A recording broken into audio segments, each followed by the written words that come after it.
الرحمن الرحیم، میں ہوں خدا یار چلڑ۔ 2-3 ماہ سے لفظ سازش اور مداخلت نے پورے ملک کو یرغمال بنا کے رکھ دیا ہے، کیونکہ ہر شخص نے اس کے اوپر جو تبصرے کرتے ہیں اپنے اپنے انداز میں، اپنے مفاد میں، اپنے فائدے کا جو لفظ کا مطلب نکلتا ہے وہی نکال کے وہ پیش کرتے رہتے ہیں، کیونکہ اب تو ایک دوسرے کے خلاف اس طرح یہ آمنے سامنے آ گئے کہ اس لفظوں نے، مداخلت اور سازش نے تو پورا ملک یرغمال بنا کے رکھ دیا ہے۔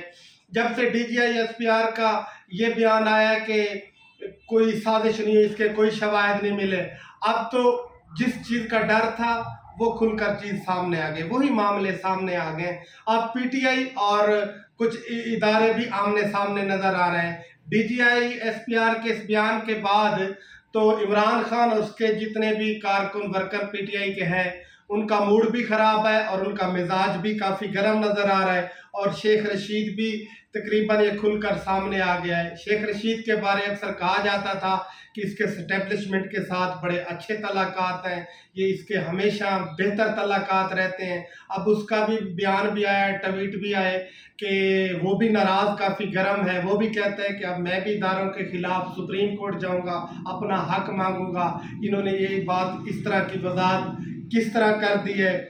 خیر، ادھر حالات اس طرف چلے گئے ہیں کہ لفظ سازش یا مداخلت، سازش ہوئی ہے یا مداخلت ہوئی ہے۔ پہلے صرف یہ ایک ہی ملک امریکہ کے خلاف بات ہو رہی تھی، اب ان کے ساتھ ساتھ ایک اور ملک اسلامی ممالک قطر کی بھی بات ہو رہی ہے کہ ان کی بھی سازش ہے۔ پہلے بھی صابر شاکر صاحب اور چودھری غلام حسین نے بھی کہا تھا کہ اس امریکہ کے ساتھ ساتھ ایک اور بھی اسلامی ملک ہے جو سازش میں ملوث ہے، لیکن اس وقت انہوں نے نام نہیں لیا تھا۔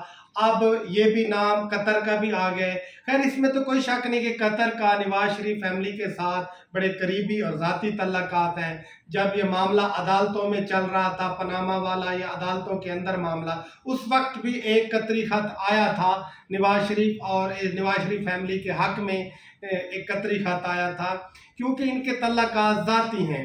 خیر، اب اس اسلامی ملک قطر کے اوپر بھی یہ الزام آ رہا ہے کہ عمران خان کی حکومت گرانے میں ان کا بھی کوئی ہاتھ ہے۔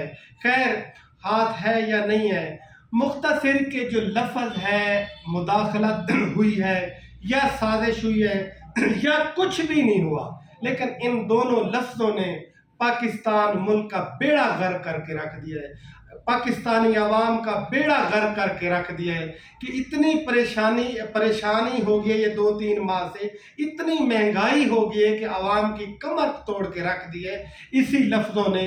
انہی لفظوں کی وجہ سے پورے پاکستانی قوم یرغمال ہوئی پئی ہے، بڑی پریشان ہے کہ اس لیول پہ مہنگائی چلی گئی ہے کہ وہ برداشت ہی نہیں ذمہ دار اپنا عوام کی، سکت ہی نہیں کسی چیز کی خریداری کی۔ شکریہ۔